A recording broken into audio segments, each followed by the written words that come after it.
Sobrang bilis talaga ng delivery ng Vivo. Kahapon ko lang ito in-order mga mare, kaya nga na-shook ako. Sabi ko, hala, ang bilis, parang kahapon-hapon ko na siya na-order.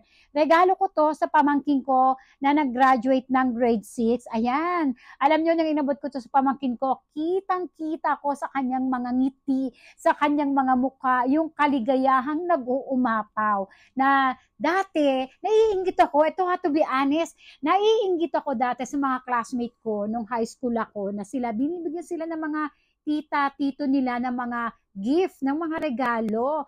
Alam mo yung mga simpleng token lang, pero sa bata, sobrang sarap nito sa pakiramdam. Aminin nyo, mga mare.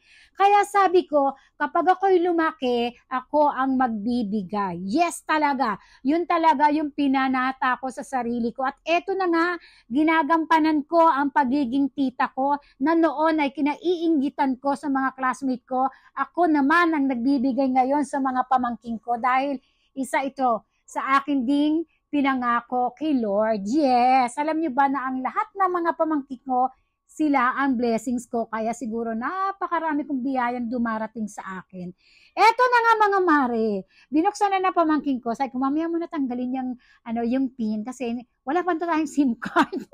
Hindi pa ako nakabili ng SIM card at eto yung kasama niyang pang-charge. Tapos meron siyang clear case na kasama. Eto na, nung hinawa ko to ng pamangkin ko, ngiting-ngiti siya mga mare.